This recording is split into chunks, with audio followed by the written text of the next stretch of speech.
Hey, it's your buddy Peace and Harmony with you here today.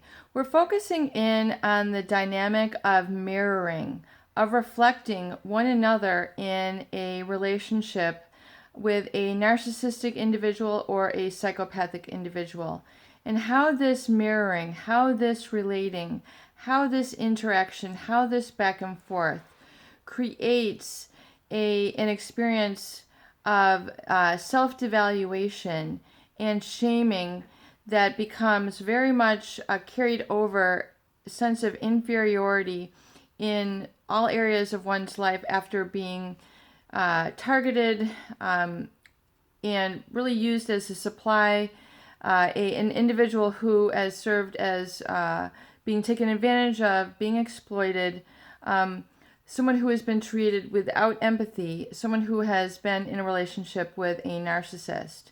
And just to recap here, a narcissist is an individual who has an inflated sense of self-importance and a lack of empathy, an empathy deficit. They are not able to understand the feelings, needs, wishes, desires of another. They're not able to connect with people in this way, so it's very much a one-sided relationship. And then in the presence of a psychopathic individual, this is much more significant in that they are operating without a conscience. So they are driven to satisfy their needs, their wishes, their desires, their sense of superiority at all costs. So this means that they will violate laws, they will violate social norms, and they will very much exploit others through various tactics, brainwashing, gaslighting, cognitive dissonance, really sort of flipping around meanings of words, experiences, using depersonalization, causing you to doubt your reality, doubt your own sense of security, groundedness, and really what you know to be right or wrong. So it's this very insidious experience of being controlled by the perception of another, and what I'm calling erroneous mirroring. And mirroring is what we see back about ourselves from that person. And if we look at this dynamic that occurs or is created in a narcissist, by essence, by virtue of their being narcissistic, they have to keep themselves. They have a compulsion. They have an insatiable need, much as what Sam Vatkin describes, very much like that of an alcoholic. They have an insatiable need to control, have power, and really, in essence, dominate others and keep a sense of control over them, to keep them underneath, inferior, in essence, really shame-based, meaning that you are bound to them by feeling a sense of inherently flawed, and that they somehow have the answers to what you need to become, to fall in love, to have to grow to the next stage in your life. So a narcissist, especially a psychopath, will suss out your weaknesses and then hone in on these and then flip them back and then very much insult you, berate you, and really sort of destroy you by virtue of this weakness. So it's a very sort of toxic dynamic, but I want you to understand and look at this experience of shame. Shame is the experience of being inherently flawed, that there's something wrong with you, and you become embarrassed. You feel alienated. You feel weak. You feel terrorized by living in this sort of toxic shame, which can be bottled up and really sort of becoming a binder of all other emotions in your in your life, your relationship, and it can affect really all areas of your life, including your ability to earn, in your family. It can really create a very devastating effect, that of shame. And as John Bradshaw describes in his book, Healing the Shame That Binds, he says, no affect, which is an emotion, is more important to our sense of self or identity, dignity, and honor than shame. And no affect is more important for our ethical and spiritual life. The effect of shame as a toxic source of most of the neurotic and character disordered behaviors that we now understand, it is also the source of violence to self and others. and that is the effect of shame. And the shame is what is essentially created in the treatment of a neurotic, psychopathic, or narcissistic individual onto another. That is, in essence, what is projected onto the person of which they wish to control. So realizing that the power of shame is very much the power to control others. If you can control someone's reflection of themselves as inferior or less than, you have now created, your own kingdom, which really very much the narcissist, the psychopath individual, will in essence create this circle of influence, which really does kind of operate as their kingdom, where they are above, everyone else is below, and they do this very much through the effect of shame. And this is done in family systems, this is done in romantic relationships, and there's healthy shame and unhealthy shame. Healthy shame is a sense of humility, humbleness, the experience of the awe, the awesomeness in life. When you can really look at a grand spectacle of nature, a huge mountain range, a tremendous ocean, a beautiful sunset, a beautiful sunrise, the crinkling of leaves, that whirl around in the wind, and you experience the sense of awe or the mystery of life. That is a healthy sense of shame. You're coming from humility. You're coming from a humbleness. You're realizing that there's something greater in life that just, inspires you, and you're able to experience that. And usually that's very inspiring, uplifting, and very, very peaceful, and very much, to be desired, a very pleasant experience of healthy shame. However, a narcissist will utilize the tactic and tool of toxic shame to control, manipulate, and exploit you.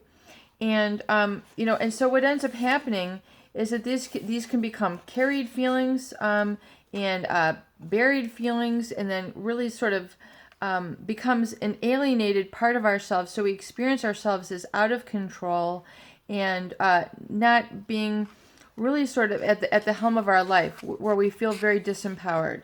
And it's very interesting also, John Bradshaw talks in his book about the carried feelings or projected shame, which has occurred in the dynamics of a shame-based narcissistic relationship with a codependent sort of dynamic, a supply victim. Again, these are all sort of labels which are not indelible. They are not permanent. These are, again, experiences in a relationship dynamic, which once learned can really be unlearned and lived through in a healthy and empowered manner once you gain that knowledge and awareness. And I thank you for hanging in there. I know that this is like a lot of deep stuff. But we talk about the carried feelings. John Bradshaw talks about how his colleague, Pia Mellody, who also studied the effect of shame in relationships, and she's shown how damaging this attachment bond through shame can be when the parent or source figure has hidden feelings, thoughts, and fantasies. The child who is bonded to the parent will take on or carry the parent's disowned or unexpressed feelings, thoughts, or fantasies. And she furthermore discusses then the healthy shame as a gift from God, and emphasizes the fact that our healthy shame cannot hurt us. What hurts is our carried or induced shame. So it is very important to really understand, as you kind of open your mind, broaden your repertoire of emotions, and understanding the cause that creates the effect of being abused, the cause that creates the effect of feeling less than, looking at the cause that creates the effect of us feeling victimized, out of control, exploited, inferior, beladen by feelings of PTSD, depression, and anxiety, that this very much has to do with projected shame onto us, which is very much a carried experience, which means carried within, unexpressed, but yet a motivating sort of experience that the narcissist or psychopath will then project onto us so that they can keep control over their victim, their supply, the individual who they're seeking to exploit. And they really, in essence, are projecting this repressed feeling that is within them, which they are not processing. They are living a very sort of insecure. They have underneath all that sort of charm, sexuality, fake, bravado, or the cars, the watches, the homes.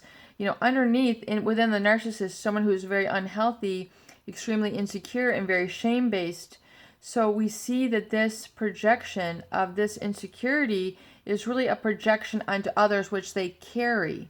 So this feeling of feeling less than, feeling insecure, mirroring that you're not good enough, there's something wrong with you. This, in essence, is what is called a projection of anger. So if you can think of it like a football, if someone were to throw you a football and you were to catch it and carry it, that is very much like the projection of shame, energy onto an individual who then carries it. It is literally an energetic projection of this negative toxicity which you have caught, you have carried, and it is now operating to affect all areas of your life.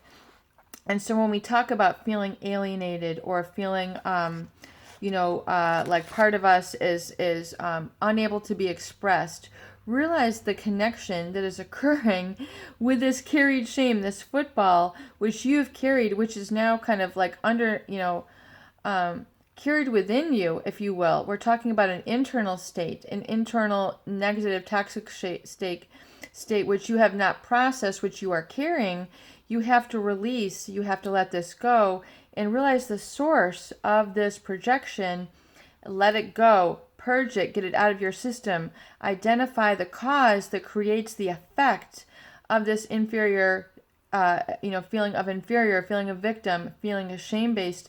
Let it go.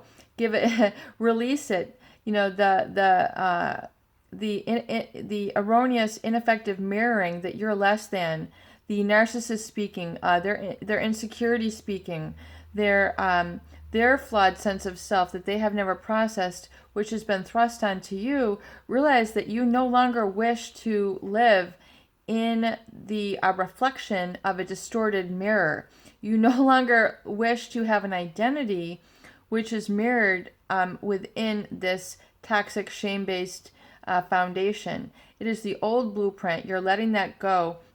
So as you unplug and really get more no contact from these people, unplug, release from this mirroring back to you of your flawed sense of self. Realize that it was just meant to serve them, to keep you underneath, to keep you overpowered. Let it go and realize that it has nothing to do with reality.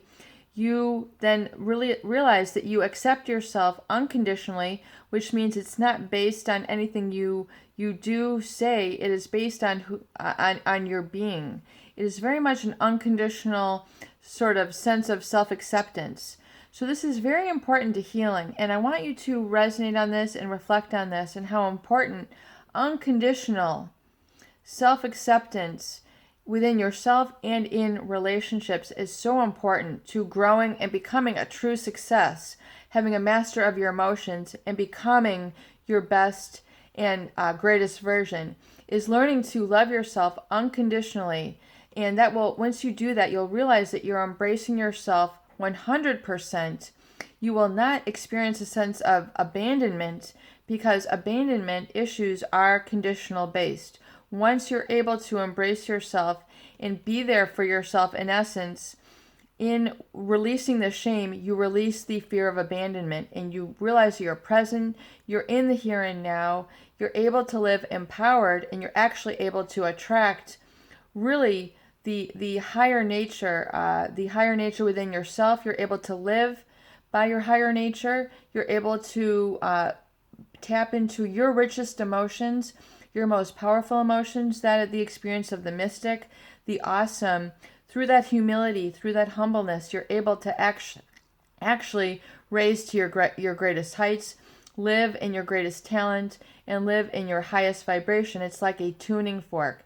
You're being tuned to your highest self, which is something greater than yourself, which is creating that abundance, that sense of power, that sense of self-security, that sense of being really immutable to the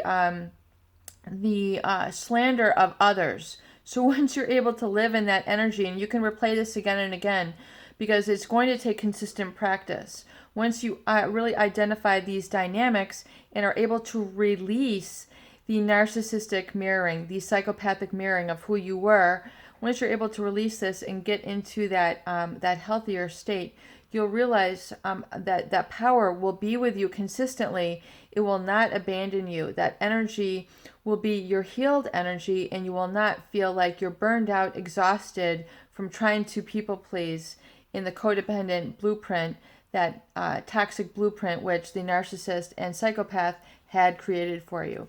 Peace and harmony with you here today. I hope these videos do help. Please share and please subscribe for more great tools, videos, discussion, and support.